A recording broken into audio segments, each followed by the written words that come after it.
dans ce premier épisode de Ludo Focus. Aujourd'hui, nous allons découvrir ensemble et apprendre à jouer à Medieval Academy.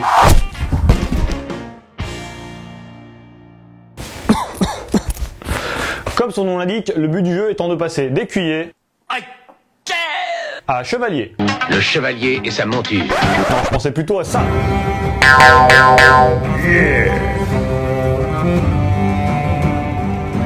Pour cela, il vous faudra bien évidemment vous distinguer dans différentes disciplines afin d'être un bien meilleur apprenti que tous vos concurrents. Pour commencer, nous allons poser les 7 différents plateaux de jeu qui correspondent aux 7 disciplines de chevalerie qui sont la galanterie, le tournoi, la joute, les études, le service du roi, la quête du dragon, la charité.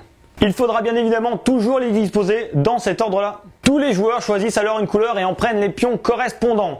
Tous les écuyers devront alors poser un pion sur chacun des différents plateaux. On place alors le pion sablier sur le parchemin qui permettra de savoir dans laquelle des 6 manches nous sommes et de savoir dans quel sens vont tourner les cartes à la fin de chaque tour. La partie peut alors commencer. L'assaut!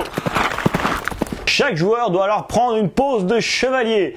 Celle qui aura été désignée par l'ensemble des écuyers comme la plus chevaleresque pourra commencer la partie. Ce joueur se verra alors attribuer le pion Excalibur et sera désigné comme le faillot. Le faillot doit maintenant mélanger les cartes et en distribuer 5 faces cachées à chaque joueur.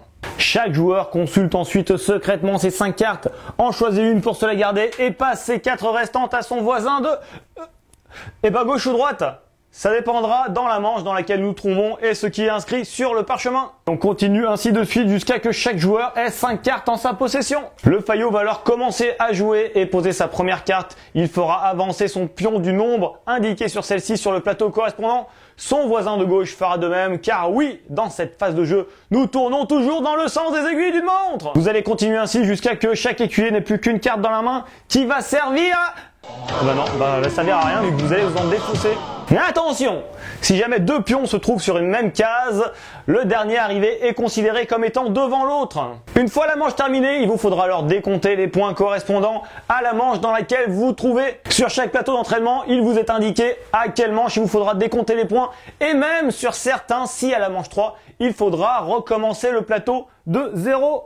Le décompte des points se fait alors de haut en bas et de gauche à droite. On va donc commencer logiquement par le plateau de galanterie qui est un peu spécial car il donne un bonus de cases suivant dans la position dans laquelle vous vous trouvez. Ainsi, l'écuyer le plus galant se verra alors attribuer un bonus de 3 cases sur le plateau de son choix, le second de 2 cases, le troisième de 1 case et ainsi le dernier aura le droit... il aura le droit de garder ses yeux pour pleurer. Non, inutile d'insister, 0 bonus. Le faillot va leur distribuer les points sous forme de blason aux différents joueurs, suivant la place qu'ils occupent sur les différents plateaux. Attention, il y a des points positifs, mais également des points négatifs. Il ne faudra pas négliger certains plateaux qui n'ont pas de décompte de points à toutes les manches, les amis, et donc par conséquent rapporteront beaucoup plus de points à la fin. Il ne faudra alors pas négliger le service du roi, mais également la quête du dragon. Les joueurs étant restés sur les cases départ à la fin d'une manche seront tous considérés comme étant derniers. Je m'explique, c'est-à-dire qu'ils ne toucheront aucun point lors du décompte ou alors recevront le malus maximum. Une fois le décompte des points terminé, le faillot qui aura très bien fait son travail pourra alors céder sa place de bouffon compulsif à son voisin de gauche qui pourra à son tour aller lécher les bottes de tout le royaume. T'es un faillot ou quoi? On va continuer ainsi de suite et la partie va se terminer à la fin du décompte de la 6e manche. Désolé, je n'assume pas cette vanne. La partie étant terminée, maintenant, chaque joueur va compter les points qui étaient restés face cachée jusqu'à présent. Donc voilà, on va additionner et soustraire les bonus et les malus. Donc rien de bien compliqué, addition, soustraction. Niveau CP, même moi j'y arrive, ou presque. Vous allez voir, vous allez y arriver.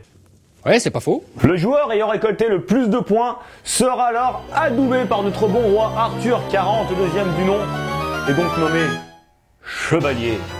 Merci à tous d'avoir suivi cet épisode sur Medieval Academy. On se retrouve d'ici peu pour un nouveau Ludo Focus. En attendant, portez-vous bien et n'oubliez pas, rien ne sert de tricher, il faut jouer à point.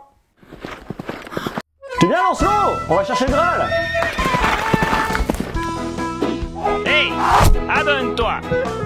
C'est trop la sauce. Clique ici, ma gueule. Hop, hop, hop, hop, hop, où tu vas? Facebook, c'est par là, et Twitter, c'est par ici, bro.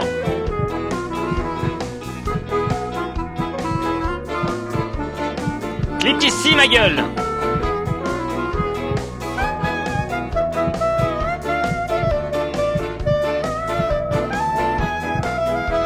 C'est trop la sauce.